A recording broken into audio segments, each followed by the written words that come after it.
come with us to visit the Atlantic coast of West Africa and the nation of Liberia.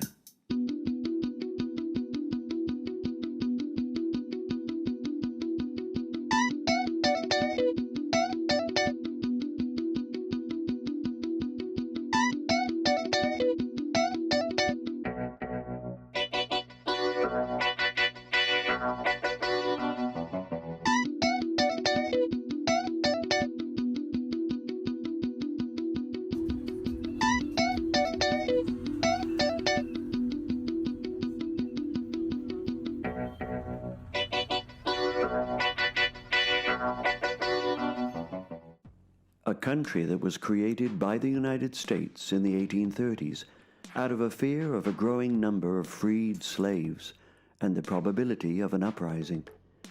The political answer was to ship them back to Africa.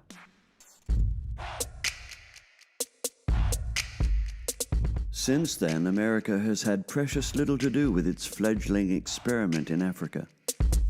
Consequently, unlike Europe's African colonies, Liberia had no colonial investment, so no railroads, no running water, no electrical grids, no bus lines, very few roads, so often it's just better to walk.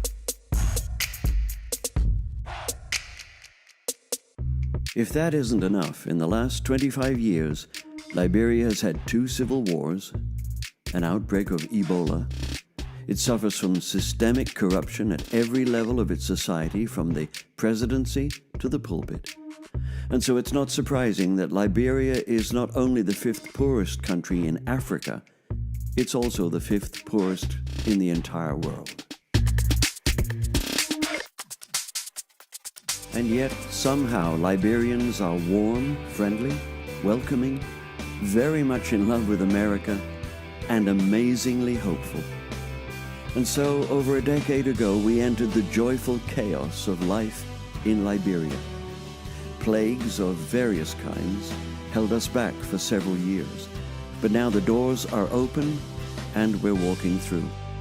We're saying, "Rise, Liberia."